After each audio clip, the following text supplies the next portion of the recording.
Steve, you've been teaching Microsoft products for quite a while, and I believe this is your third version of Sharepoint to be teaching. What are the most pressing issues that a government agency might be trying to solve with the most recent release of Sharepoint? Well, I think the pressures are the same for both government agencies as well as corporations, and that is that they're under a tremendous amount of pressure to do things in a very efficient way. And Sharepoint becomes a very powerful platform on which they can effectively share data, without a whole new learning curve for the end user. Users are working in an environment where they're very comfortable with the Microsoft Office tools and Word and Excel type of applications, as well as web browsers. And so we find that there's very quick adoption of SharePoint in any deployment. It's important to note that most of your classes are typically full. But we're starting to find, and correct me if I'm wrong, we're starting to find that your classes we're starting to see more expert level users or more users or students that have a fundamental knowledge of SharePoint. Can you explain to us why that is?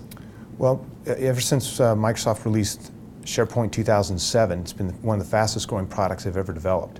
So there's a lot of deployments out there of SharePoint, and what we find is that now there's more and more parts to SharePoint. There's just more capabilities out of the box, which allows non-technical users to begin to attend our training events. We also see SharePoint as a more feature-complete or feature-rich product than it's been in the past, which means that areas that were never interacting with SharePoint previously now have a reason to use this data and use the platform. And I think also that businesses are now automating a lot of their processes. And so we see people that might be using maybe electronic workflows and moving that type of business logic into that platform. And we see business intelligence, so business analysts oftentimes are using SharePoint where they've not done that in the past. So I think those are the reasons we see so many different levels of knowledge within our classes these days. One of the strong claims to fame in the SharePoint 2010 platform is strong collaboration. Can you expand on that for us? Can you give us an example of what that might entail? Well, there's a study done that shows that most government agencies do their reporting through Excel worksheets. And typically the way that we share Excel worksheets is through email. And of course that can mean multiple copies of a file, which could be edited, and that may lead to inaccurate data. SharePoint becomes sort of the central repository where everybody's looking at the same data because everybody's looking in the same place for it. We have a single copy of a file that everybody can see and know that they're looking at the most accurate information. One of the new exciting features in SharePoint 2010 is essentially a social media platform within SharePoint, a corporate Facebook, if you will. Can you touch on that and explain to us what that is and how the end user might be able to take advantage of that? Yeah, I think there's two main aspects to the social networking features in SharePoint. First of all, much like LinkedIn and Facebook, it provides a place for users to connect other users. So in a large enterprise where I can't know every single employee, I therefore don't know all their skill sets. SharePoint provides that medium where we can find out maybe people that we have in common, people we know in common, oftentimes maybe the skill sets that we have in common, which can act as sort of an icebreaker so that we can establish relationships within a business that we may not have been able to establish previously. And I think the other part of the social networking features in SharePoint is it allows users to search for knowledge.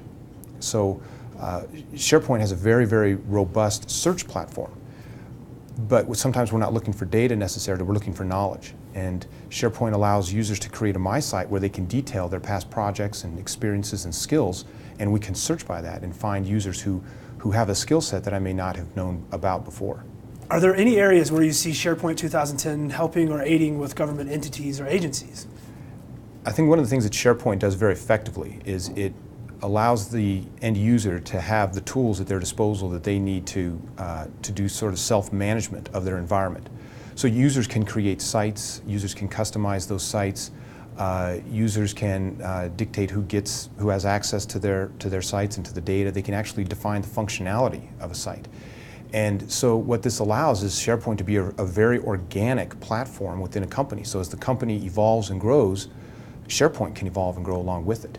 And so oftentimes you'll see a company that'll put up a SharePoint site to work on a project, to collaborate on a project, and then tear down that site when they are completed with that project and move on to the next site and next project, therefore. So are you then saying that SharePoint is effectively project management? SharePoint does do project management.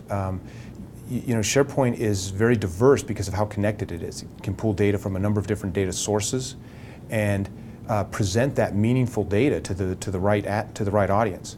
And so we can present digital dashboards. We can present the necessary key performance indicators so that people have the information they need at their fingertips.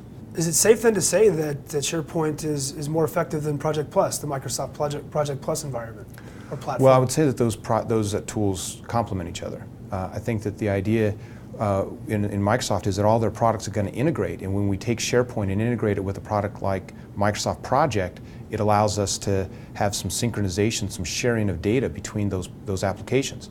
And then we can further extend it to really the enterprise level by integrating SharePoint with Project Server.